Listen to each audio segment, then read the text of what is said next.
Kalau saya lah, kalau nak lontarkan kepada pengundi-pengundi muda kita, kita tengok politik kita tidak stabil, jatuh dan bangun kerajaan, banyak yang toksik.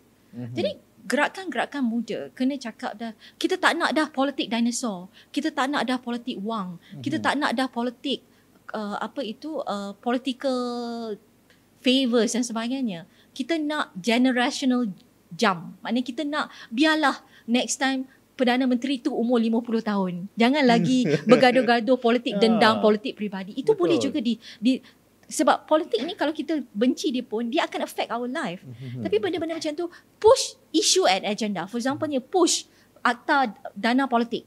Kita push based on issue, bukan based on nak jatuhkan kerajaan ke, nak menangkan pembangkang ke, but isu yang mana baik untuk negara, bangsa dan agama. Itu saya rasa kena tekankan. Ya, Dek.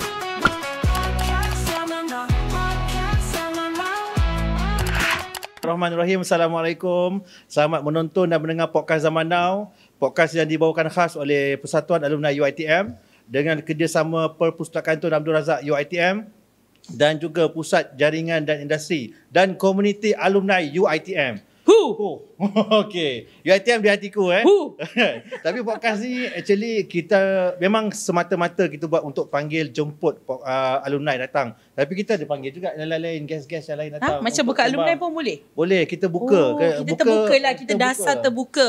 Dasar pintu terbuka. Ya, tapi bukan untuk semua lah, untuk podcast je lah. Jangan tiba-tiba bagi si bola UiTM pula. Kenapa suka nak macam menjurus ke arah orang cakap untuk podcast kot? Sebab hari ni kau kena tweet dia lagi.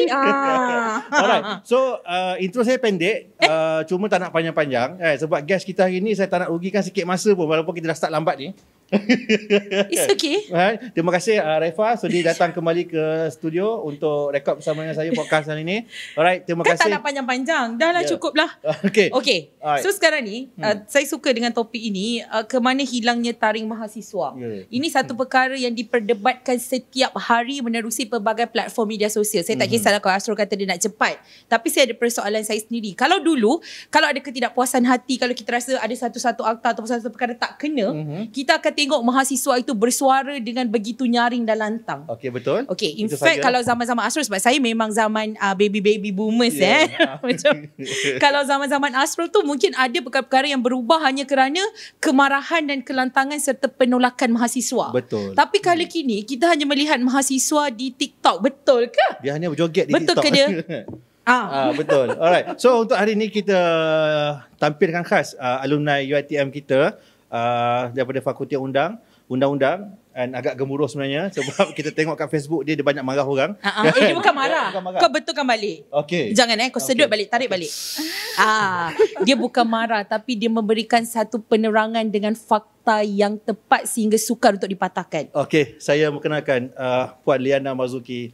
Alright, Puan Kak Liana ataupun Liana sendiri kan. Nak panggil apa ni? Aku tak tahu. Baby. Aku nervous kan. Banyak guest podcast yang sebelum ni SPRM datang. Okay. Ada paku datang kan. Tenang, relax je. Kau tak perlukan aku pun masa tu. Tapi hari ni kena buat gang lah Kak, hari ni saya buat gang untuk kita bersembang tentang mana hilangnya taring mahasiswa ni. Kan? Kenapa kita panggil Puan Liana atau Kak Liana ni, sebab kita tengok background penulisan Puan sendiri dekat social media, benda yang you fight sangat-sangat lantang di social media. So saya rasa this is the right person kot untuk tersembang. Inilah mungkin taring yang dulu ada tapi sekarang masih ada kat taring itu. Mungkin atau ada satu je taring yang tinggal, sebelah dah tak ada. Semua dah tak nak jadi vampire lah. Alright, so saya terus kepada Puan Liana atau Kak Liana untuk sedikit introduction. Okey, terima kasih kepada alumni UiTM dan podcast Zaman Now. Saya sangat teruja kerana selepas lebih daripada 10 tahun baru menginjak kembali ke UiTM Shah Alam. Allah, lama dah lama sangat tak dapat seperti sirih pulang ke Ganggang. Dan saya dulu di Fakulti Law 2005. Okey. Fakulti Law 2005 dah 20 tahun dah meninggalkan UiTM. Dan alhamdulillah kita di sini hari ini dan saya sangat suka topik ini atau judul ini dibawa kerana kita memang tahu mahasiswa sekarang seolah-olah berada dalam dunia sendiri. Ya, betul. Ya, sebagai contohnya, apa-apa isu nasional pun kita tak ada nampak gerakan mahasiswa yang kuat. Jadi saya rasa isu ni perlu diketengahkan dan saya juga banyak terlibat dalam universiti panggil untuk tujuan celik politik, celik demokrasi. Kita pernah buat di Universiti Melaya, kita pernah buat di Perak, Universiti Sultan Azlan Shah, dan kita ada juga program-program bersama Merdeka Center dengan pelajar tingkatan 6. Dan saya ada pendedahan dengan pelajar-pelajar sekolah dan pelajar-pelajar universiti ni, dan saya lihat mereka seolah-olah complacent. Dah rasa macam isu bina negara, isu nasional, isu politik ini bukan kerja pemuda dan pemudi. Itu kerja orang politik. Itu kerja pemimpin. Ya, tak ada gerakan yang kuat untuk menunjukkan mereka berminat isu politik dan isu kenegaraan. Saya rasa sebabnya ialah kerana ramai melihat politik sekarang bukan wadah yang kuat untuk mereka gunakan. Ya, kerana toksiknya jatuh bangun parti politik, Perdana Menteri bertukar-tukar tangan dan mereka melihat politik ini sebagai seolah-olah macam ada toksik sikit. Jadi kalau kita tengok datanya, tak ramai anak-anak muda kita nak menyertai parti politik sekarang. Mereka lagi suka menjadi non-partisan itu. Tidak boleh menyokong mana-mana parti atau mana-mana kerajaan, tapi mereka boleh tarik handbrake anytime. Because mereka tidak lagi taksub atau totok. Okey, adakah kerana sekarang ini kita melihat universiti ataupun silibus yang ada sebenarnya melihat kepada cantiknya GPA berbanding melahirkan pemimpin itu sendiri? Saya rasa dulu kita ada pelbagai gerakan mahasiswa yang kuat. Kita ada banyak katalis mahasiswa. Ya, kalau kita tengok zaman 70-an, gerakan mahasiswa Islam dulu bercakap dengan demonstrasi baling dan sebagainya. Ada satu tujuan yang mereka nak bagikan, kemiskinan luar bandar. Dan kita ada katalis tokoh di situ. Seorang yang puncanya, Saudara Anwar Ibrahim dulu. Lepas tu ada juga dulu isu pasal PTPTN. Saudara Adam Adli yang sekarang dah jadi Timbalan Menteri Belia dan Sukan. Salute. Mereka ini sudah ada posisi di dalam kerajaan sekarang. Dan saya rasa kalau nak cakap kenapa bezanya dulu, sekarang tak ada katalis tu. Siapa yang tokoh muda yang betul-betul membawa isu. Kalau kita ada katalis, mungkin akan ada kuatnya. Dan satu lagi saya rasa itu pertama. Yang kedua saya rasa sekarang ini pemuda-pemudi kita, remaja kita atau percaya survivability ekonomi itu lagi penting daripada isu nasional. Gaji rendah sampai sekarang. Gaji saya dulu mula-mula pun tak sampai 2,000 kita start. Sekarang gaji yang sama selepas 20 tahun. Jadi pada saya kalau isu ekonomi itu masih lagi menjadi core peranan. Orang dah terfikir benda lain.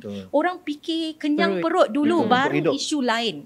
Jadi saya rasa itu juga menjadi sebab dan asbab kenapa tak ada gerakan mahasiswa nasional yang mengangkat isu lain. Sebab ekonomi pun mereka perlu pentingkan. Betul. Sebab kita nak hidup. Kita ada mulut yang macam kita dah berkeluarga. Ada mulut yang kita nak disuap. Macam mahasiswa sekarang ni ada PTPTN yang nak kena dibayar. Alright. So macam Kak Liana dulu lah kan, masa sebagai seorang mahasiswa, pernah terlibat dalam gerakan apa-apa gerakan ke masa di UiTM dulu? Saya dulu di UiTM tahun 1998. Jadi masa tu saya bayi. Saya tak ada, saya memang mengaku saya boleh dah tahu dah umur saya. Dan 98 masa tu ekonomi merudum. Sebab kita ada krisis kewangan. Jadi macam sama sekarang kita tak concern sangat isu nasional. Sebab kita fikir alamak lepas ni ada kerja tak? Ada ketika zaman saya tu pelajar tak boleh keluar ke luar negara, beasiswa dibekukan.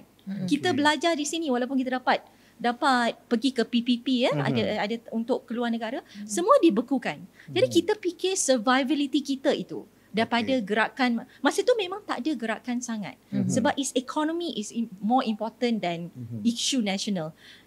Selepas itu tahun 2000 barulah ada isu bersih, isu PTPTN dan sebagainya. Tapi very much partisan move. Gerakan garisan yang menjurus kepada nak meruntuhkan kerajaan dan sebagainya. Tapi zaman saya memang sebab ekonomi itu tidak stabil. Jadi gerakan mahasiswa itu pun terjejas sebab kita nak pentingkan periuk nasi dulu. Yeah. Ataupun mungkin taring akan tumbuh ataupun taring akan muncul semula selepas masalah ekonomi selesai. Ya, mungkin. Tapi mungkin. adakah Maksudnya kita kena berada dalam situasi bertenang macam dulu-dulu. Mungkin bila kita dah ada stability sikit ekonomi dan kita boleh tengok isu demokrasi dan sebagainya. Tapi kalau kita lihat gerakan-gerakan mahasiswa sama ada di Malaysia atau seluruh dunia, kena ada some sort of penindasan itu. Kena ada isu kezaliman, penindasan. Kalau kita tengok di Amerika Syarikat dulu 1960-an, civil right movement. Ya, betul. Kena ada kezaliman, penindasan baru kita rasa terpanggil untuk membangun. Maksudnya pahlawan kita kita sekarang ni. tengah selesa. Saya rasa ramai selesa Kan? and Kita ramai macam, yang rasa tak tahu. survivability ekonomi tu lagi penting. Sebab tak rasa penindasan teruk sangat. Mungkinlah kita boleh cakap terancam sana, terancam sini, tapi tidak terlampau-lampau sampai kita kena bangkit menghasilkan revolusi dan Sebab sebagainya. yalah, sebab kita celik pagi, celik mata je, macam awak sendiri pukul 4 pagi dah nak kena pergi studio. Kan? Saya sendiri pun nak kena pergi membajak sawah. Setiap hari pukul 4 pagi Tahu kan kalau bohong nanti jadi Pinocchio. Panjang hidup. Itu sebenarnya lagi penting. Tak ada spark isu. Tapi takkan sampai kita nak rasa tertekan bahawa kita nak naik. Betul. Sebenarnya betul. kan. At least kena ada apa. Tapi kesedaran itulah. Kesedaran kena ada lah kan. Kesedaran itu penting. Atau mungkin antara faktor-faktor yang diorang ni tak nak ambil pot sebenarnya sebab dah muak sebenarnya. Kan? Correct. The right word is muak. Dah muak. Kan? Dah muak. Sebab mereka memandang parti politik atau orang politik ni tak sama macam kita dulu. Masa zaman saya pandang orang politik itu macam dewa-dewi. Ya, betul. Orang yang terror, yang paling best dia boleh Ya. jadi pemimpin negara. Dah jarang kita jabat jumpa. Correct. So kita rasa orang yang terpilih sahaja. Tapi bila politik itu biasa dalam demokrasi. Bila kita dah complacent, bertukar-tukar, bila satu parti politik dominan itu dah lama memerintah, mereka dah merudum prestasinya. Jadi orang-orang yang tak berapa sesuai jadi pemimpin pun diangkat. Jadi orang fikir, alamak ini pun boleh jadi. malas je lah. Netizen cakap ke saya. Kan? Okey. Itu tapi biasa di mana-mana demokrasi. Sebab demokrasi itu turun dan naik. Alright. Macam Indonesia dulu. Merudum juga politiknya. Sekarang mereka memilih ramai cendekiawan, profesional menjadi pemimpin. Dulu kan, yelah zaman tuan-tuan dan perempuan bertanding dulu saya masih bayi. Dia nak cakap dia muda lah kan. Mungkin atau zigot dan fetus, saya tak pasti. Okay. Sekarang pun kita tengok ada jugalah orang yang bersuara. Cuma saya perasan dia tidak seperti dulu. Contoh dulu kita nampak figura tu ada. Correct. Dia yang cakap mengaku, ya saya cakap. Tapi sekarang orang cakap menggunakan media sosial, akaun palsu dan sebagainya. Keberanian hilang ataupun post untuk orang atau ada tangan lain yang suruh dia post. Apa pandangan Puan? Culture media sosial ini saya rasa two prong. Kalau anda gunakan dia dengan baik untuk tujuan yang jitu, anda akan cepat viral, anda akan dapat reach yang cepat. Okey. Tetapi ada juga digunakan berlindung di sebalik akaun palsu untuk menyatakan isu itu tak boleh sustain, tak boleh tahan lama. Ini saya baca dekat Facebook Kak Liana, tarikh baru-baru ni saya rasa kan Kak Liana ada tulis dulu zaman bermula dengan zaman sekeping surat khabar masa zaman dulu. Lepas tu bermula dengan zaman blogger. Lepas zaman blogger naiklah juga zaman akaun palsu ni. Sekarang ni dah panjang lah Kak Liana tulis tadi kan dekat Facebook ni saya baca kan. So sekarang ni kita dah pada zaman orang membaling dan sorok batu. Betul. Sorok tangan. Sorok tangan. Membaling dan sorok tangan di belakang. Correct. Dia hanya menjadi champion di social media dia. Kalau kita ajak jumpa depan-depan ni, tak adanya. Itulah sekarang orang kata kadang social media ni melahirkan ramai fighter di social media tapi bila depan-depan tak ada. Boleh Kak ulaskan sikit tak tentang apa yang Kak tulis itu? Mana zaman surat khabar, zaman blog tu kan. Sekarang ni dah zaman semua dah boleh bercakap sebenarnya. Yelah dulu saya suka politik. Saya suka tengok apa yang berlaku dalam politik. Saya suka membaca.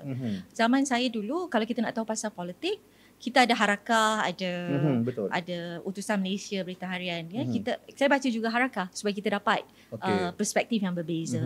Tahun mungkin 90-an itu dah mula internet. Dah ada blog. Ya, So kita betul. dapat perspektif berbeza apa yang ada dalam surat khabar. All the gossip politik juga kita dapat di sana kan. Jadi itu saya rasa perkembangan tu. Tapi masa zaman tu kita tak adalah isu politik benci tu. Ada fitnah sikit-sikit dan sebagainya. Tapi sekarang dah rampant budaya troll farm. Kita panggil troll farm. Troll, Maknanya troll cyber troopers tu yang membawa politik benci dan sebagainya dan baling isu menggunakan fitnah, adu domba. Itu yang kita kena tolak. Itu yang saya tolak. Pada saya benda ni akan merosakkan negara. Sebab ada gerakan-gerakan yang membuat akaun palsu untuk sway public opinion. Tapi bukan organik. Betul. Itu secara artificialnya dibuat. Okey. Tu kita nak golongan atas pagar atau golongan pengundi muda kita mendapat fakta dan data bukan kerana sway mengikut fahaman parti-parti politik. Tak kira lah terpaling kiri, terpaling kanan dan sebagainya. Kita nak dia organik. Itu yang saya rasa kita perlu tekankan. Dan kita perlu ajar mahasiswa kita bagaimana kita nak fact check. Macam mana kita nak semak fakta. Bukan hanya satu akaun tu tulis something, Percaya. padahal itu akaun law, akaun palsu. Kadang tu dibayar oleh parti-parti politik untuk menanam bibit-bibit kebencian. Itu saya rasa kita kena perkasakan mahasiswa kita. Tadi Puan sebut bahawa Puan selalu ada banyak program bersama dengan mahasiswa dan sebagainya. Ada atau tidak mahasiswa yang menyatakan rasa bahawa seolah-olah mereka ini digunakan oleh sekian-sekian orang didekati untuk menjadi alat dan sebagai sokongan semata-mata? Saya rasa tak ada yang mengatakan begitu secara direct. Tapi kita memang tahu mahasiswa ini memang daripada dulu lagi digunakan. Kita ramai. Gamak gunakan mahasiswa.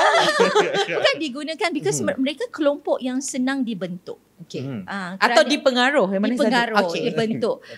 Kalau pengaruh itu baik, ia baik untuk negara. Atau untuk bangsa, untuk agama. Tapi pengaruh itu kalau tidak baik akan juga merosakkan. Ada gerakan-gerakan tertentu yang seolah-olah nak mempersendakan institusi diraja.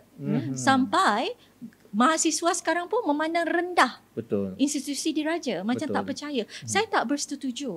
Kerana pada saya, kalau pun tidak suka personality diraja, apa-apa pun, tapi you have to protect the institusi. Hormat institusi tu. Jangan sampai kita hentam institusi diraja sebab ada setengah golongan nak republik.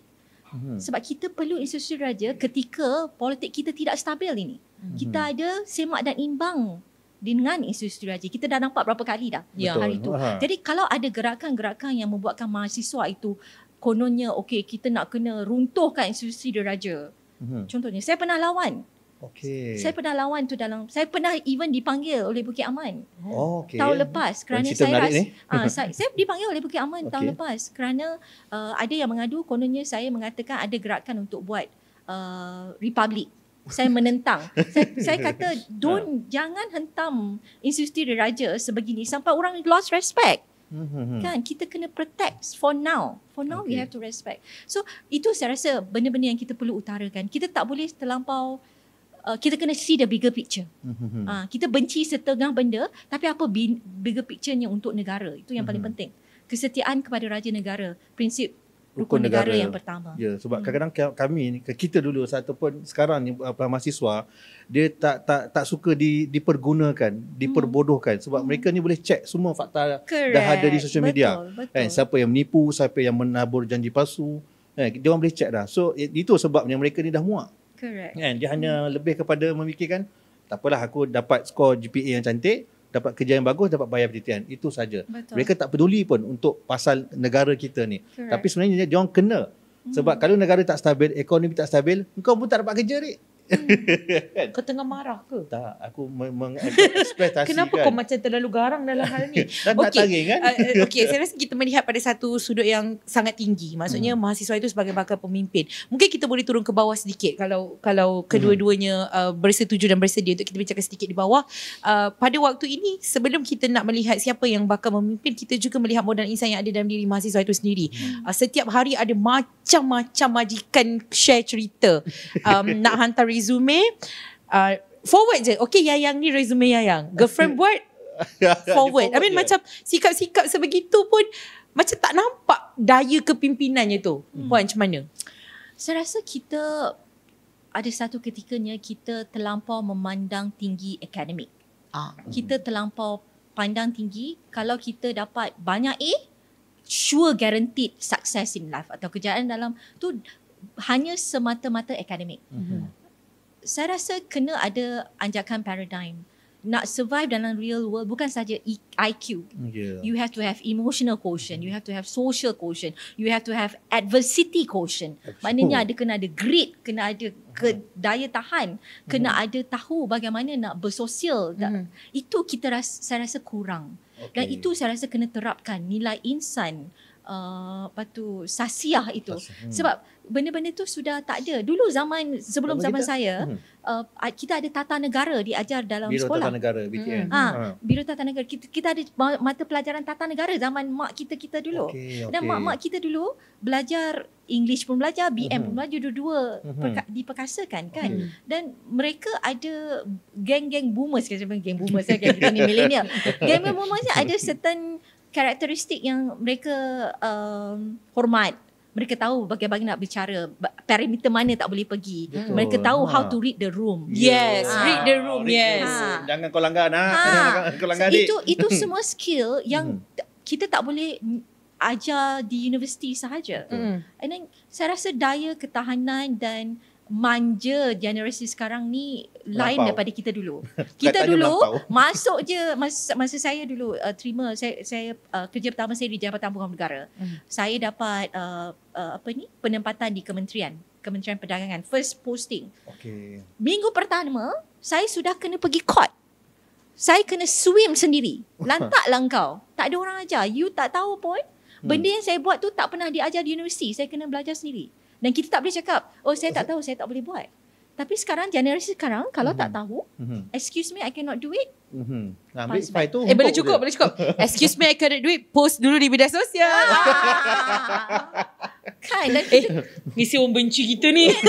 Ini ni Gen Y ke Gen Z ke? Saya Z. Z. Sekarang ni Gen apa? Yang ditegur media Gen apa sosial sekarang ni? ni? Tak tahu lah sekarang Gen 2 lah Sekarang kita panggil Gen apa sekarang ni? Mungkin generator. Alpha. Gen Alpha. Dia sangat bangga dengan Gen Alpha dia tu kan. Sebab bila saya sebagai seorang pemimpin belajar dulu, bila saya tengok kan, adik-adik kita lah kan. Siapa undi Astro? Komen kat bawah, saya undi Astro. Saya menang tanpa bertanding di Meskom. Menang tanpa bertanding. Ni orang tak suka ni menang-menang tanpa bertanding ni. Sebagai kita alumni kan, akak tengok kita alumni, bila ada video-video viral tentang pelajar-pelajar UiTM masa orientasi dulu kan, dia macam lembik-lembik, berjoget-joget semua tu kan. Kita sebagai senior ni tengok, marah ke? Ini ke adik-adik kita sekarang ni kan? Akak rasa macam mana kak bila akak tengok budak-budak zaman tak boleh ke joget? Bukan tak boleh, lembik kan? Saya rasa zaman sekarang, kita dulu masa kita keluar, kita tak ada the need for attention. Saya rasa tak ada. Kita Betul. tahu kita nak masuk, kita nak survive, kita nak cari gaji, kita nak bina hidup. Tapi saya rasa pressure atau tekanan generasi sekarang, bila mereka nak membina keluarga, membina diri sendiri, there's a need for validation. Masyarakat kena endorse mereka sudah berjaya. So kena post kat media sosial, naik pangkat, dapat kerja. Jadi the need for attention dengan validation itu yang membuatkan mereka sedikit lain daripada kita. Kita dulu tak ada, tak payah orang nak validate. Tak ada orang, tak perlu validate because kita tahu kita kena survive on our own. Tapi peer pressure, validation, social media punya pressure itu yang menekan generasi sekarang. Maknanya kalau mereka berjaya kerana orang lain kena endorse mereka berjaya. Alright. Itu saya rasa itu pressure-nya. Ini penyakit bila saya tengok dekat trade kan. Trade ni dia buat satu caption. Dia beli kereta ataupun rumah. New achievement unlock. Correct. Kita dulu tak ada begitu. Tak ada achievement kita itu. Paling kuat pun kita ajak kawan-kawan naik kereta pusing-pusing makan-makan belanja. Betul. Ini kereta aku beli dengan hutang 9 tahun. I think validation and peer pressure untuk tunjukkan kejayaan itu berdasarkan apa yang diletakkan di media sosial. Okey, dekat mana kita nak cari satu, kita tak boleh nak ubah 100%, tapi dekat mana kita nak cari satu titik sekurang-kurangnya yang akan datang ni mungkin berubah sedikit. Saya nak share sikit pengalaman saya baru sangat sepanjang ketiadaan di sini. Saya di tempat lain ya, Azrul. Okay. Saya disertai satu forum, pelajar join forum tu online. Sangat mudah saya rasa. Kita dulu kena hadir kan, kena datang secara fizikal. So online menampilkan panel-panel yang hebat. saya sendiri pun macam walaupun dijemput sebagai panel, saya tengok panel-panel macam wah hebatnya kita pun macam nak belajar.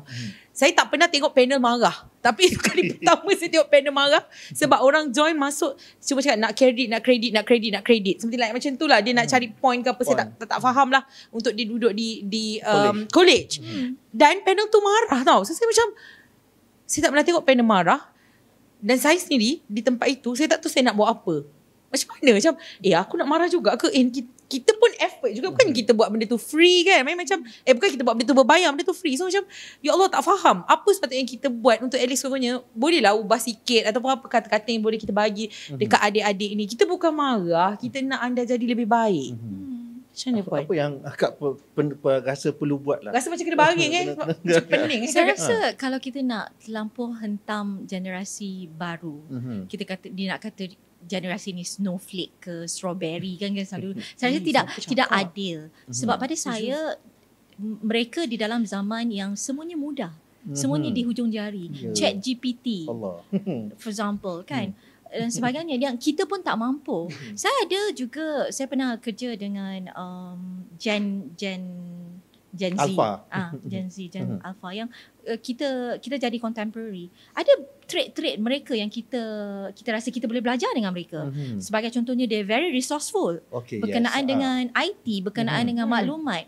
Itu kita hargai mereka. Kerana itu trait generasi mereka yang kita rasa kita tak boleh cope. Kita perlu rely dan belajar dengan mereka.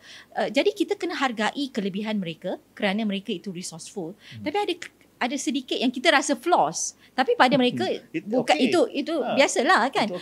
Jadi saya rasa mereka pula melihat kita boomers ni atau millennial ni pula macam lembab pula, tak faham.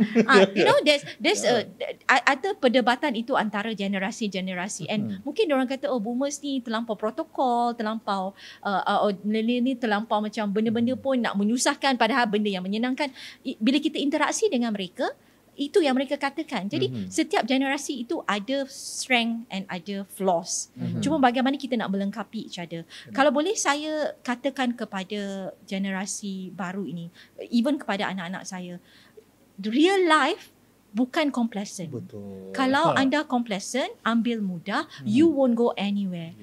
Kalau nak berjaya, kena keluar daripada comfort zone. Betul. Kena ada grit, G-R-I-T. Kena keluar daripada skrin ni, Dek. Kena ada tu. Kita pun dulu kita selalu benda-benda susah lah kan. Zaman tok nenek moyang kita susah pun dia orang langgar. Dia langgar je. Tapi kita kalau susah sikit pun, so generasi baru kita ini mungkin ada complacent. Tapi saya percaya, kita belajar dulu Ibnu Khaldun, Mukaddimah kita belajar kan. Memang generasi itu, kita sekarang generasi stage yang keempat dan kelima, di mana generasi baru kita ini ambil mudah kerana tiada cabaran yang teruk. Jadi bila nak berubah itu dalam jatuh bangun satu negara atau satu empire, akan jadi satu masa generasi yang akan datang akan rasa kesusahan itu. Bila rasa susah, baru kita akan lonjakkan. So apa yang kita patut lakukan, Kak? Sebenarnya kita nak ajak mereka ni, awak ni sebenarnya penting untuk negara. Korang ni, generasi sekarang ni korang penting tau untuk negara. Korang kena fight untuk kita punya negara, kena turun mengundi. Kan? Tapi diorang ni macam tak ambil acuh tak acuh saja. Kan? Dia macam relax, tak apa, tenang, ribut jiwa, tak habis-habis itu je lah. Tapi kalau kita tengok data pengundi, ya, PRN dan PRU, kita tak boleh kata majoritinya begitu. Kerana data PRN dan PRU menunjukkan undi 18 memang turun mengundi. Dan mereka memang mengundi, dan mereka non-partisan, mereka boleh sway. PRU 15, mereka on the gelombang hijau itu. Green wave itu mereka ikuti. PRN kita tengok seolah-olah green wave itu sudah turun sedikit. Baru-baru ini air kuning kita nampak belia sudah kembali menyokong kerajaan sedia ada. Mungkin kerana belah sana pun tak nampak apa semua. Saya rasa mereka sekarang berkaitan dengan pengundian dan bina negara, mereka celik. Mereka ada chat GPT. Kalau fitnah atau adu domba, mereka boleh check anytime. I think kita bagi kredit juga. Ada yang bijak, ada yang ni. Cuma ada setengah daripada, mungkin mereka dah muak itu. Tapi muak ini pun, pemimpin politik kena entice them. Bagi mereka kata semangat. Pemimpin kita kena bagi mereka ruang dan peluang untuk mereka bersuara. Tapi kalau kita ada pemimpin-pemimpin muda dulu yang sekarang naik menjadi timbalan menteri tapi tidak lagi membawa suara orang muda, mereka pun akan watch and wait and see. Sebab kita tak boleh rely 100% dengan politik. Because politik kita sekarang tengah era yang tidak stabil. Tidak stabil ya. Jadi kena ada gerakan-gerakan yang bukan berlandaskan politik, non-partisan. Mana-mana yang gerakan-gerakan belia dulu, mereka bukan yang kuat itu bukan sebab parti politik menyuruh. Civil right movement di United States bukan berorientasikan parti politik. Mereka berorientasikan isu. Mereka nak kuasa mengundi, mereka nak tak ada kezaliman kaum. Itu berdasarkan isu. Itu yang akan kuat. Tapi sekarang ni for example kalau kalau nak lontarkan kepada pengundi-pengundi muda kita. Kita tengok politik kita tidak stabil. Jatuh dan bangun kerajaan, banyak yang toksik. Jadi gerakan-gerakan muda kena cakap dah, kita tak nak dah politik dinosaur, kita tak nak dah politik wang, kita tak nak dah politik political favors dan sebagainya. Kita nak generational jump. Maknanya kita nak biarlah next time Perdana Menteri tu umur 50 tahun. Jangan lagi bergaduh-gaduh politik dendam, politik peribadi. Itu boleh juga sebab politik ni kalau kita benci dia pun, dia akan affect our life. Tapi benda-benda macam tu, push issue and agenda. For example, push akta dana politik. Kita push based on issue, bukan based on nak jatuhkan kerajaan ke, nak menangkan perbankan ke, but isu yang mana baik untuk negara, bangsa dan agama. Itu saya rasa kena tekankan. Ya, Dek, banyak sangat isu Dek yang kita boleh naikkan. Kita boleh jadi fighter untuk isu. Cuma saya selalu menulis di Facebook saya. Setiap kali nak PRN, PRK, PRU, barulah keluarnya anak muda, akak umbi, anak muda. Tapi lepas habis pada raya-raya ni Kak, hilang dah anak Sebab muda. Sebab saya rasa itu motivated by parti politik yang menggerakkan. Tapi kita kena ada macam, saya suka apa yang dibuat oleh Fahmi Reza. Dia bantai semua. Betul. And then dia mencelikkan mahasiswa. Betul. Tapi tak ada pick up sangat daripada mahasiswa apa yang dia buat, sebab dia bukan mahasiswa kan. Tapi tak ada pick up itu. Kalau pun tak nak bercakap tentang isu-isu politik pun, pick up yang kenapa gaji kami sama selepas 20 tahun. Kenapa tak ada peluang-peluang pekerjaan kami yang sesuai dengan apa yang kami belajar. Benda-benda tu yang memang untuk mahasiswa tu patut kita push. Because kuasa mahasiswa ni, kalau setengah-setengah negara, kalau kita tengok dalam sejarah, kerajaan takut. Betul. Kerana you are the face of the future. Tapi sebab kita dah complacent, kita dah tak percaya orang politik. Padahal kita tak perlu bergantung dengan orang politik untuk membawa isu. Kita boleh bawa sendiri. Dan kita tidak boleh dipengaruhi juga oleh sway orang politik pun. Yelah, ada yang nak jadi orang politik, tak apa. Tapi kalau motivasinya ialah untuk isu rather than untuk mana-mana parti, that will be greater. Yalah, akta AUKU pun dah kita pindah, dah longgarkan kan. Correct. Sampai saya jumpa kawan saya yang di bahagian SCP pun, dia cakap dah tak ada pun mak, bila dah dipindah AUKU ni, tak ada pula yang nak bersuara. Masa tak pindah tu kau menjerit-jerit nak bersuara lah apa semua kan. Tapi mungkin tak ada AUKU, dia ada benda lain. Mungkin ada ketakutan. Sekarang ni kadang-kadang takut dah nak cakap. Ampun. Apa yang jangan takut saya tengok Kak Liana sendiri pun. Diamlah. Orang dah tanya ni. Sabarlah ni nak hilangkan ketakutan ke takut. Kan kadang-kadang bila kita post kan macam tak semena-mena kan. Habis kita tengok banyak contoh, baru post sikit je, cuit sikit je. Tiba-tiba dah hilang dah posting. Dah tutup komen. Dah tak ada dah. Tiba-tiba macam tak boleh komen. Tak boleh share. Mungkin tak ada AUKU, tapi ada perkara-perkara yang menghalang kebebasan bersuara itu. Macam mana Puan? Kebebasan bersuara sekarang, saya rasa ada isu lagi besar. Kita tengok bila kita cakap kebebasan bersuara, kita kena juga tengok kebebasan suara tu kita angkat, tapi kebebasan memfitnah, mengadu domba, membuat politik benci juga kita kena sekat. Kerana ini tidak baik untuk keharmonian dan perpaduan negara. Kalau kita tengok zaman-zaman dulu pun, 13 Mei, ia bertitik tolak dengan isu politik. Dan sekitar kaum tu berlaku. Jadi kita kena bezakan antara kebebasan bersuara dengan kebebasan untuk memfitnah, adu domba, politik benci yang Betul. menimbulkan sentimen agama yang melampau. Boleh. Kita boleh pertahankan kaum dan agama. Kita boleh pertahankan raja. Tapi jangan sampai Menghina. ia menghina, membuat ketidaktentuan kaum, menjejas keharmonian. Saya rasa kita tak boleh ada total. Dalam undang-undang tak ada absolute freedom. Tiada. Okay. There's no absolute freedom. Kebebasan itu ada batasnya. Dan saya percaya sekarang dalam politik yang tidak menentu ini ada inferiority atau ada insecurity by kerajaan mana-mana pun. Ya. Kita tengok kerajaan mana naik pun, mereka akan ada isu-isu yang orang belah sana akan kata mana dia kebebasan bersuara. Kau naik sama je. Sama sahaja. Kan? Itu dah sama. Sebab saya rasa sekarang orang politik dia orang pandang, oh my god, siapa naik pun lebih kurang sama. They think like that. Dan sekarang kita kena tengok siapa yang kurang mudarat. Siapa lesser of two evils. Itu kita kena consider.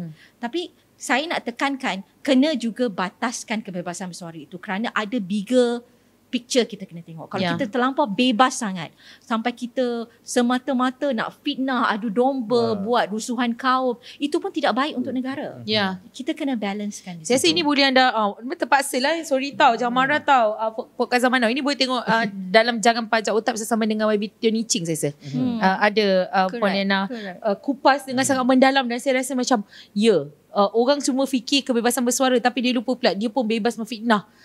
Dan dia dendam dengan satu orang je weh. Dia fitnah. Seluruh kena gamak. Ya, itu. Tapi kalau korang kalau awak berdua ingat balik, kita recall balik lah. Jatuhnya kerajaan yang sebelum ni disebabkan fitnah. Betul tak? Fitnah kan. So maksudnya fitnah ni betul-betul orang kata boleh menggugat kestabilan negara tu. Boleh jatuh kerajaan ni disebabkan fitnah tu sendiri. So kena ada juga kekangan dan kekangan untuk bersuara ni. Tak sewenang-wenangnya kita boleh memfitnah. Alright, so kita dah panas sangat sekarang ni. Kita dah rehat sekejap. Oh, dah panas ke? Ya. Sendiri cakap sendiri panas. Kau taklah berangai. Aku nak. Alright, kita kembali selepas ni. Podcast Zaman Now.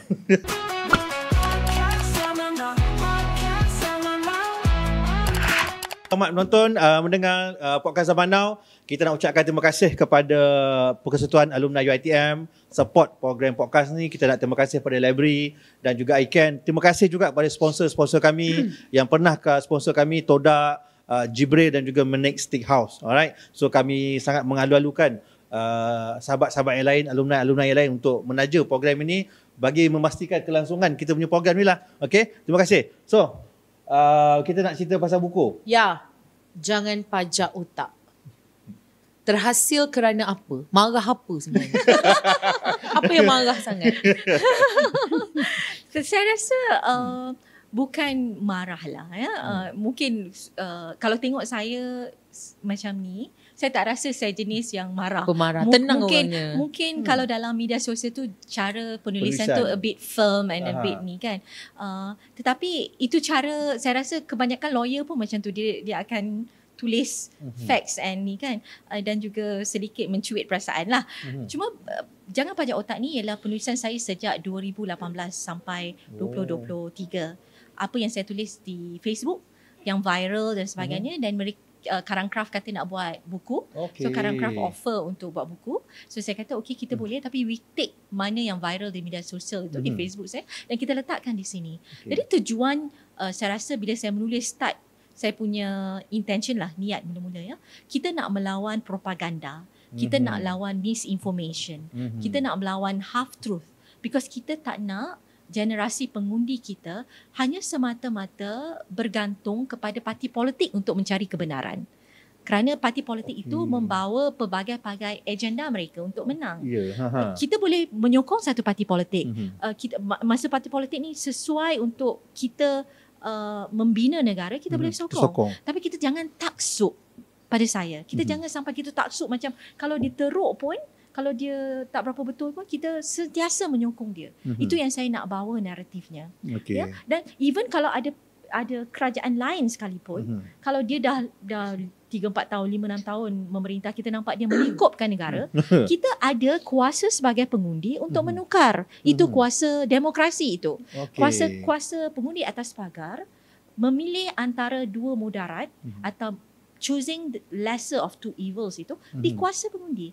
Sebab bila duduk di power, duduk dekat dengan kuasa, kena ingat power corrupts. Absolute power corrupts. Absolutely. Itu memang mana-mana pun kita dengar. Setengah kerajaan belum diuji, mungkin boleh cakap yang mereka suci. Tapi bila telah diuji, masa tu you know berapa tingginya langit hingga rendahnya. Jadi at the end of the day, kita nak ajar, kita boleh sokong, tapi kalau ia memudaratkan negara, menyebabkan rakyat susah, kita perlu tarik handbrake dan perlu juga pertimbangkan ada tak mana-mana alternatif lain. Okey, bila kita sebut tentang pertimbangan, adakah sebenarnya, saya tak pasti kita boleh sebut sebagai anak muda ataupun individu di dalam Malaysia ini, mereka benar-benar ada satu jati diri yang utuh, atau kita sebenarnya masih tercari-cari arah sehingga kadang-kadang kita menyokong sembrono? Puan? Saya rasa that's why saya kalau saya bukan membawa idealism parti. Sebab idealism parti itu, pelbagai parti di Malaysia membawa idealis yang macam-macam.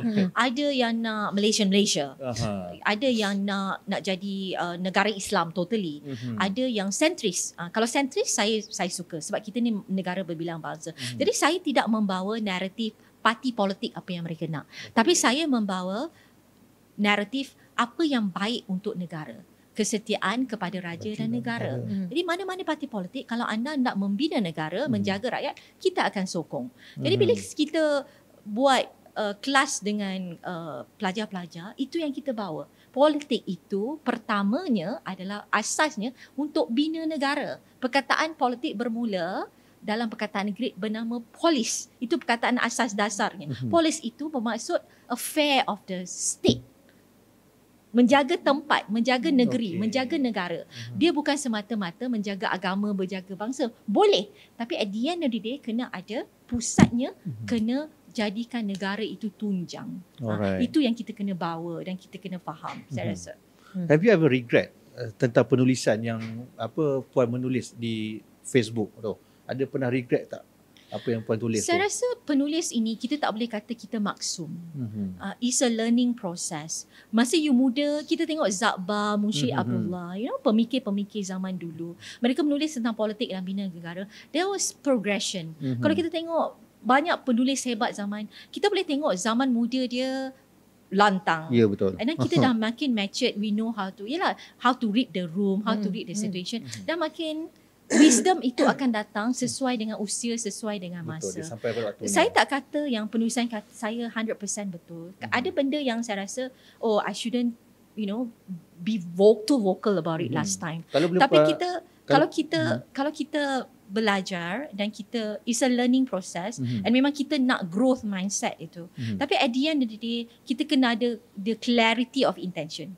Kita punya niat tu kena tetap. Maknanya kita, apa pun kita buat, kita rasa ini untuk bina negara. Kita rasa ini untuk harmonikan masyarakat. Kita nak berbicara tentang pembinaan bangsa dan agama. Tapi kita jangan sampai pembinaan bangsa dan agama tu kita terpaling kiri sampai kita boleh menjejaskan keharmonian kaum. Kau terpaling kiri sampai terbabas Jangan terpaling lah. Itu saya selalu promosikan. Terpaling Sentris. Kita perlu sentris. Wasatiyah, sederhana. Itu yang saya selalu bawakan dalam Jangan Pajak Otak. Dalam banyak-banyak penulisan, yang mana yang sentiasa terngiang dan teringat? Yang paling viral ataupun yang paling impactful? Saya rasa the first time saya viral ialah saya menulis tentang piece by Ibnu Khaldun. Bukunya Mukaddimah. Berkenaan dengan jatuh dan bangunnya satu negara atau empire. Dia mengajar kita satu generasi itu akan kuat atau negara itu kuat ketika mereka terancam. Jadi mereka bersatu padu. Bila mereka bersatu padu, mereka tak kira dah. Mereka kena kuat untuk melawan cabaran luar. Itu terjadi masa merdeka. Kita lawan penjajah. Tapi lepas merdeka, kita dah complacent. Ada satu, ini dalam Ibnu Khaldun dalam Mukadimah kata, ada satu budaya hedonistik. Bila kita nak duit, kebendaan, status, yang itu akan melemahkan generasi. Itu dah stage 3 dan stage 4. Kalau kita tidak kawal hedonistik ini atau kemewahan, nak pandang status saja, satu bangsa atau satu negara itu akan lenyap. And dia berlaku cross zaman. Sama je pattern dia. Jadi itu yang saya tulis dan itu yang paling viral, paling first time viral. First time viral. Okay. First time viral dan saya rasa ada peluang untuk penulisan even though panjang. Tapi kalau dia separa ilmiah dan dia ada cerita yang make sense to people, people akan hargai. Kita akan follow. Kita akan follow. Dan saya rasa orang Malaysia bukan saja dia nak TikTok dancing. Tapi mereka nak juga ilmu baru. Betul? Satu benda yang mengembangkan minda, yang provoke their mind. Betul. Itu yang saya cuba bawakan. Saya tak suruh mereka baca saya punya penulisan dan setuju 100% dengan saya. Tidak. Check and balance lah. Saya nak bila saya tulis, mereka ada peluang berfikir dan mereka boleh komen di ruang saya untuk enhance apa yang saya tulis, tambah kita nilai. Kita tak tutup komen. Kita nak tambah nilai itu. So saya rasa itu jangan pajak otak. Maknanya kita menggunakan akal sendiri, pertimbangkan isu dan kita ada sendiri fikir. Darjah dan fikir ikut cara dan acuan orang lain. Hadam sendirilah Pernah rasa takut tak Puan bila kita menulis ni, kan? Contohlah saya, orang suka netizen punya saya ni orang biasa. Kata aku tak takut ke nanti kena simen. Pernah terfikir tak benda macam tu? Saya rasa bila menulis pun kita kena ada parameters. So, kalau saya sebagai seorang peguam, kita tahu ada certain things yang kita tak boleh cross the line. Ya? Ada sebagai contohnya 3R. Sebagai contohnya fitnah. Benda-benda begitu kita tahu yang kita tidak boleh buat. Tapi pada saya, kalau kita menulis di media sosial, we put ourselves out there. Ada idiom dalam orang putih cakap dia bouquet and brickbats. Maknanya kita akan terima pujian, kita juga akan terima penghinaan. Betul. Dan kita kena terima kita itu. Orang akan boleh suka kita akan juga create haters. Betul? Betul. So kita kena bersedia bila kita put ourselves out there, akan ada haters. Nabi Muhammad yang sebaik-baik umat pun ada orang tak suka. Ini kan pula kita banyak dosa. So kalau kita boleh terima yang you have to be prepared untuk dikecam, dihina. Tapi kalau you tetapkan pendirian, your niat is what? Tetap saja dan you jalan terus saja. Pada saya. Okay. Berani penuh dengan keberanian lah. Kan? Berani buat, berani tanggung lah. Okay. Tadi pun ada cakap juga, aku dah kena panggil ke Bukit Aman semua tu kan. Tapi as long kita bagi kerjasama ni, dia tak ada masalah. Mereka kan? hanya menjalankan kerja kerana laporan pada saya. Dan kita tak boleh kata bila kita dipanggil tu kita langsung tak bersalah. Mungkin ada benda-benda yang mencetuskan, tapi kita beri kerjasama dan alhamdulillah so far selama yang saya tulis ni, pertama kali saya dipanggil tahun lepas. Saya ni promosikan kerajaan perpaduan tapi saya dipanggil ketika kerajaan perpaduan memerintah kan. Jadi pada saya tak apalah, it's okay, saya tak perlu nak bising-bising kononnya kerajaan perpaduan ni zalim ke apa. Pada saya apa yang saya tulis itu betul. Saya nak protect institusi diraja. Itu yang saya tulis. Tapi kalau ada orang buat laporan, mereka kena jalankan kerja, kita pergi kerjasama, tak ada masalah. Ada yang terancam juga kan benda-benda macam tu. Tak, kadang-kadang dia macam ni tau. Dia sama je macam kita WhatsApp suami isteri. Kadang-kadang nak bagi contoh, bagi bertenang sikit kan, sebab macam rasa panas juga ni. Contohnya kita kata, abang beli ayam WhatsApp, tapi suami baca, abang beli ayam. Macam tu. Dia maksudnya kita tulis mungkin dengan kita rasa macam harmoni, kita rasa biasa je. Correct. Tapi bila orang baca, dia mungkin baca dengan marah, dia mungkin baca dalam masa tu pula dia pula bergaduh dengan isteri. Jadi dia rasa benda tu konteks yang berbeza, dah dia report. Macam tu Jasrul. Okay, faham. Betul tentang rumah tangga awak lah kan. Tak, bukan rumah tangga aku, elok je. Kenapa? Alright. So sayang. Kak, so Kak, kalau adik-adik kita dah tengah tengok kita punya podcast ni, so saya harapkan dapatlah dia orang kata apa, mengambil sedikit iktibar ataupun banyak sangat pun tak kisah. Kalau mereka dah mula bersemangat dan nak start bersuara, apa yang mereka nak kena buat dan apa yang mereka kena prepare sebenarnya? Dan nak jadi fighter ni Kak? Saya rasa yang paling pertamanya, find your true north. Apa yang anda nak bawa. Perjuangkan. You cannot fight every battle. You have to pick your battle. And you find your true north. Apa yang nak dibawa? Adakah anda nak berjuang on certain matters, certain issues? Stick to it. For example, kita boleh tengok generasi baru ni, Greta Thunberg. Ada seorang saya rasa tak tahu generasi Alpha ke generasi Gen Z ke. Greta Thunberg ni membawa isu perubahan iklim. Dia seorang sahaja. dia nak perubahan iklim, tapi dia punya gerakan itu masa tu dia umur 15 tahun, tapi sebab dia percaya dengan kos yang dia percaya, dia nak perubahan iklim, Sweden kena tukar cara mereka, bagaimana mereka menguruskan iklim ya. Dan dia sampai dipanggil oleh Pertubuhan Bangsa-Bangsa Bersatu at the age of 22 untuk bercakap tentang perubahan iklim. Jadi saya rasa, bukan saya di media sosial, dia buat pelbagai gerakan di seluruh dunia. Ada dia panggil Friday for Future, gerakan-gerakan oleh orang muda. Jadi ada orang muda yang pernah buat itu semua. Jadi saya rasa find your true north. Apa yang you nak bawa, satu. Ya. Nombor dua, it comes with a package. Maknanya ada risiko.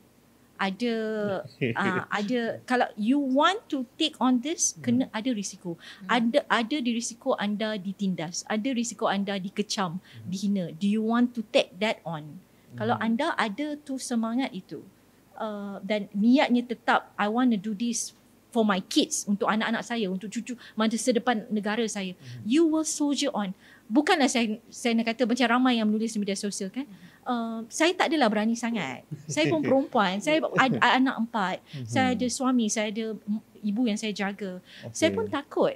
Tapi saya rasa kalau niatnya tepat, betul, kita nak betulkan negara, kita nak lawan mana-mana yang saya rasa akan menjejaskan kehidupan anak-anak saya, Allah akan bantu. InsyaAllah. Allah akan bantu. Dan banyak, 7 tahun saya menulis ni, saya rasa banyak benda-benda bukan saya sendiri fikir. Kadang tu kita hanya jadi medium untuk keluarkan benda tu. Kadang tu kita dapat bangun tidur, kita dapat idea, sebab saya rasa saya mungkin banyak writer macam tu, dia dapat firasat semua tu, mungkin bukan kita hanya medium sahaja yang membawanya. So kita kena percaya benda-benda tu yang it's not us, we have a greater cause yang mungkin saya diletakkan di sini untuk bicara tentang perkara ini. That's why I think find your true north, bersedia hadapi risiko, tapi kalau tetapkan pendirian this for greater good, ini untuk bukan saya, ini untuk negara saya, ini untuk anak-anak saya, ini untuk cucu-cucu saya, you will soldier on.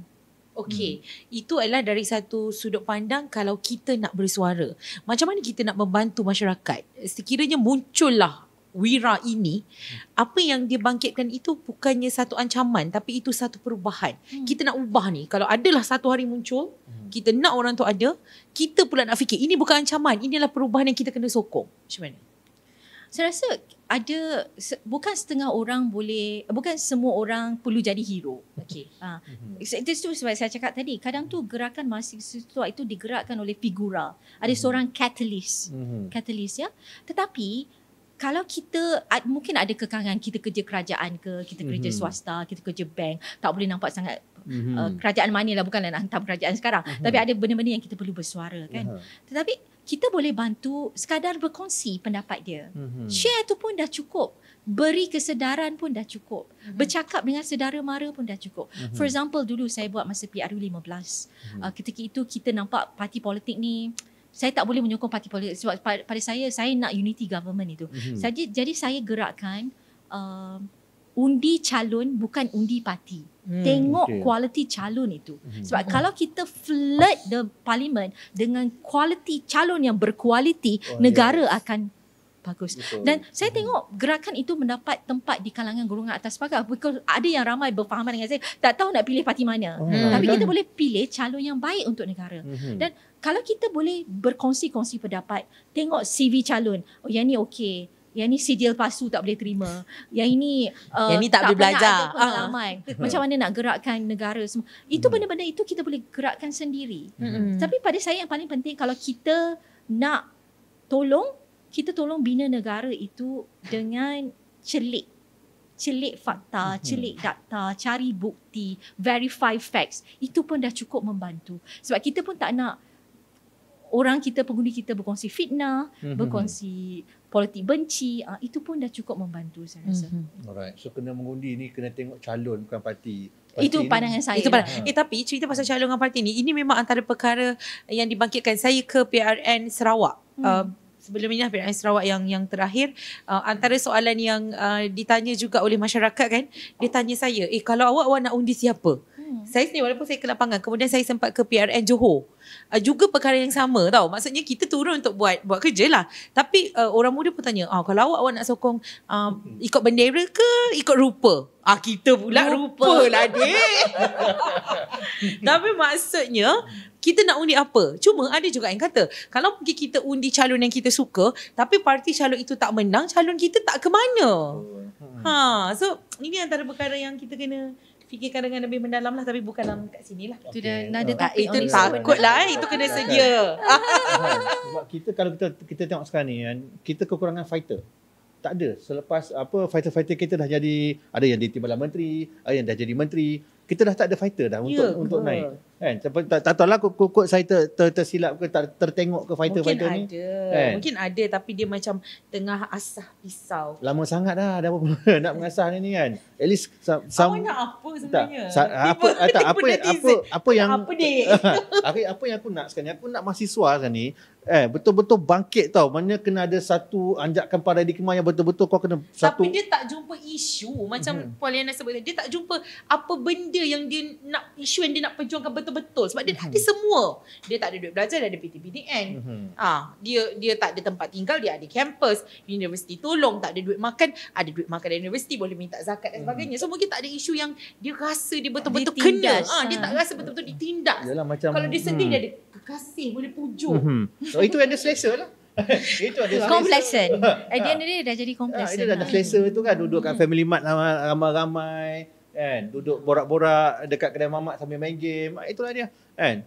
Saya risau sebenarnya benda macam ni kan. It's getting actually kan. Tapi hopefully lah benda ni, pentas podcast ni menjadi satu kata apa, spark untuk bermulanya gerakan-gerakan mahasiswa ni. Okay, kita berehat sekejap, kita akan pusing ke last round. Okay, Podcast Zaman Now.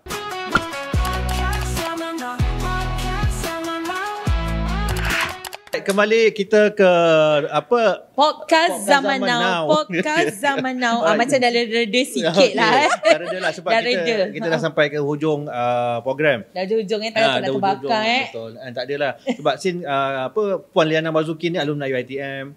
Kita tahu jati diri kelantangan tu datang sebenarnya daripada UiTM kan. Sebab student UiTM ni power-power. Dululah, sekarang ni saya tak tahu. Kan? Ya Allah, dia mengundang-undang tau. Dia ni tau. Aku tak kenapa boleh. Tak lepas. Kalau tak suka Asrul baru tu cakap tak suka. Jangan, ramai tak suka. Discard. Masa study lu ada masuk apa-apa persatuan? Satria ke apa ke ada? Masuk ke Satria. Tapi taklah aktif. Macam saya cakap masa tu fakulti undang-undang pun saya fokus fakulti undang-undang, masuk ada debat di fakulti, tapi tidak terlampau aktif lah masa zaman tu sebab masa tu Majlis Perwakilan Pelajar pun tak ada isu-isu berat sebab kita memang fokus untuk ekonomi kan masa tu merudum. Tapi Puan rasa sehingga ke hari ini sejauh mana UiTM membantu membentuk jati diri seorang Liana Marzuki? Saya memang merasakan daripada segi nationalism. Nationalism, saya masuk di universiti yang semua Bumiputera. Itu saya rasa tunjangnya kalau kita bercakap tentang isu-isu hak Bumiputera itu. Saya konsisten. Saya rasa hak Bumiputera ini tidak boleh diusik. Jangan diusik kerana kita perlu ada keseimbangan bila mana penduduk majoriti itu tidak menguasai ekonomi. Jadi kena ada keseimbangan. There's something wrong lah sebenarnya kan. Tidak menguasai ekonomi, jadi kita kena ada juga kuasai, for example, politik. Sebabkan itu ada juga saya pernah menyuarakan pendapat baru saya rasa tahun lepas bila Tan Sri Lim Kit Siang mengatakan dia nak tengok Perdana Menteri dari kaum minoriti. Dan saya menyatakan tidak boleh sekarang masa zaman ekonominya dikuasai oleh kaum minoriti, politik juga dikuasai oleh minoriti. Ini tidak baik untuk negara. Kita tengok di United Kingdom, kaum minoriti memerintah sekejap dia saja, lepas tu jatuh. Dan US dan United Kingdom kena tunggu beratus tahun baru minoriti memerintah majoriti. Malaysia ini baru 60 tahun. Jadi saya menyangkal pandangan tersebut. Dan ada berita harian pick up lah dan kita memang cakap lah. Tapi ada perkara-perkara lain yang saya rasa kita pun kena juga ada ajakan paradigm ya. For example, hak Bumi Putra, hak keistimewaan Bumi Putra ini tidak bolehlah yang Bumi Putra yang sudah berjaya pun still lagi untuk yang ambil juga padahal ia sepatutnya untuk golongan yang memerlukan. Tapi kalau kita ada konsep Bumi Putra yang hanya berpaksikan elitism, maknanya lepas dia. Orang yang sama saja pun kita tentang. Ya. So it has to be bigger picture. Dia bukan black and white. Isu policy, isu kenegaraan ini abstract. Even though kita tak bersetuju dengan setengah orang yang nak hapuskan Bumi Putra, tapi kita kena perbaiki polisi Bumi Putra kita supaya kita boleh terus menerus mengangkat Bumi Putra. Bukan saja benefit itu tergolong pada golongan yang sama tiap-tiap generasi. Betul. Jadi kita kena ada anjakan paradigm itu. Ya, kita tak nak orang hapuskan hak Bumi Putra, tapi kita tidak bolehlah MRSM itu sentiasa diberi kepada golongan elit. Orang yang sebab saya pernah tulis dulu. Anak orang kaya duduk di TTDI dapat 5A UPSR dengan segala resources sumber yang dia ada, tuition tiap-tiap hari, cikgu yang best-best, berlainan dengan anak yang duduk di Ulu Tembeling yang tak ada apa dapat 5A. Betul. Sebab dia tak ada resources. Tapi kalau anak-anak TTDI kita hanya melihat kupaian academics dan kurikulum saja untuk dapat all the benefits, kita tidak mengangkat generasi yang terpinggir ini untuk keluar daripada kemiskinan, keluar daripada susah payah. Sebab kita hanya mementingkan elitis sahaja. Jadi perlu ada keseimbangan, kena melihat bigger picture. Kalau ada 5A, budak 5A di TTDI dengan 5A di Ulu Tembeling. Ulu Tembeling ni yang kita kena angkat. Prioritikan. Tak boleh sama. Maknanya ini yang kena masuk MRSM, ini yang kena bagi beasiswa. Kita tidak boleh kata elit ni 5A, ada dia curriculum best, dia juara. Ya, sebab sumber surrounding dia membuatkan. And then kalau tak ada beasiswa dengan scholarship MRSM pun, dia boleh berjaya dengan keluarga dia. Tapi di Ulu Tembeling ni dapat 5A, it's like you pecah your comfort zone. Jadi perkara-perkara itu perlu dipandang dan dinilai kembali pada saya. Macam mana nak tutup podcast ni bagi best makin dalam pula. Tiba aku dah sebab dah. Kak Liana sebagai alumni UiTM, kita sentiasa mendengar orang mengusik UiTM ni. UiTM ialah hak Bumi Putra, tapi ada orang usik juga untuk buka kepada golongan lain. Bila akak dengar isu ni, akak rasa macam mana sebagai alumni? Saya rasa UiTM ini termaktub dalam perlembagaan. Ramai yang persoalkan 153 tu tidak termasuk UiTM. Ya. Tetapi saya benefit daripada apa yang UiTM bagi pada saya. Mak bapak saya, tok saya cikgu, mak bapak saya bapak saya askar, mak saya kerja kerajaan. Dengan UiTM, pelajaran di UiTM ni saya dapat belajar di luar negara. My master is in London. Saya dapat beasiswa kerajaan dan saya balik menjadi peguam korporat. UiTM itu berjasa pada saya. Alhamdulillah.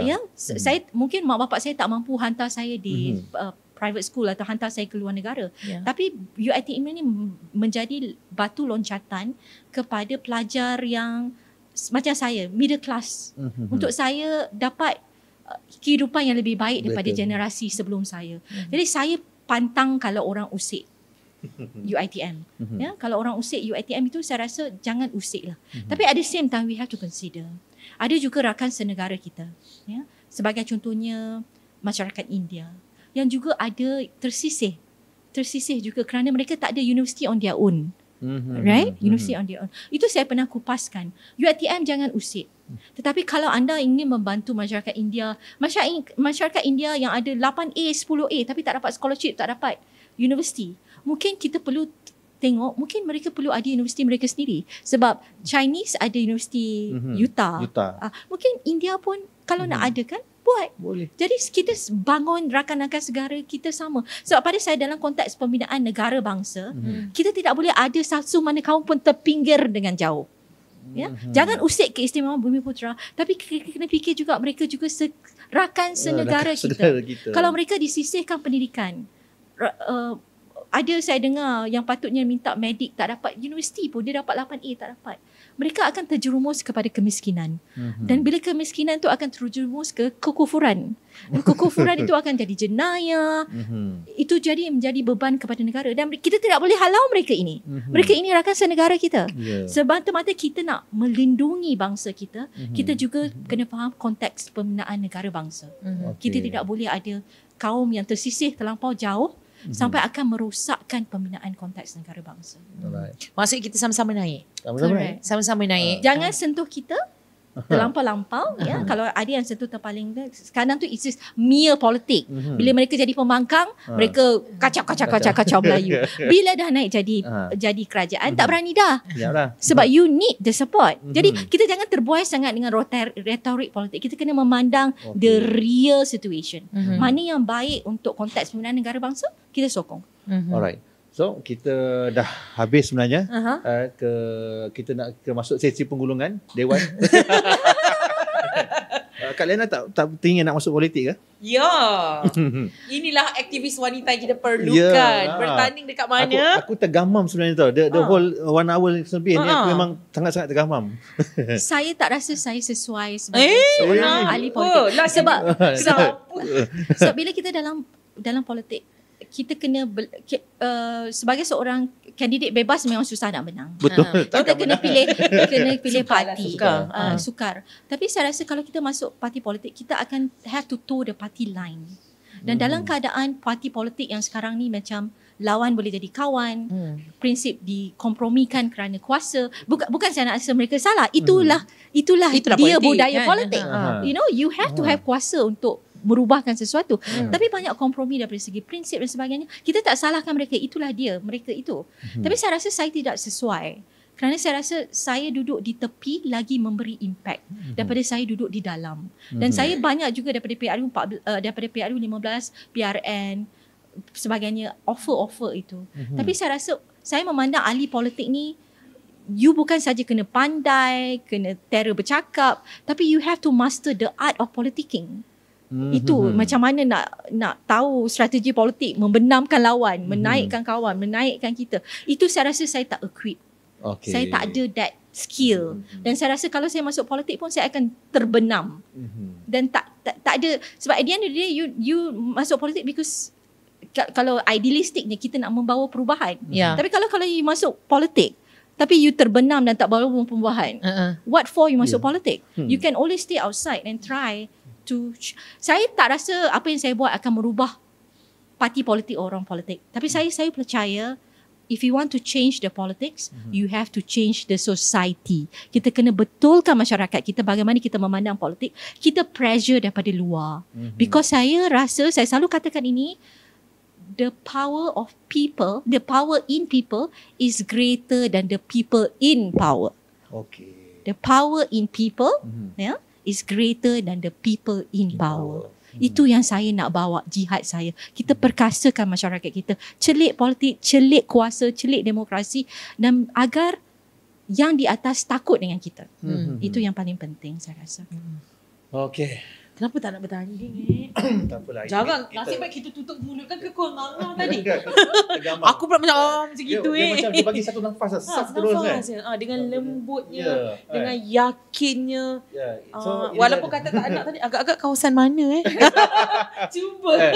So inilah dia kita punya alumni UiTM, Liana Marzuki, yang tegas di sosial media tapi bila berhadapan very informative, very talkative. Tapi ingat tahu untuk semua, saya rasa dia, walaupun topik tentang mahasiswa, tapi saya rasa ini adalah satu bukti bahawa bila kita berada dalam satu keselesaan yang nyata, saya boleh kata kita dalam satu suasana yang sangat selesa dan sangat nyata, kita terus diam dan kita terus selesa, tapi siapa yang akan bangkit?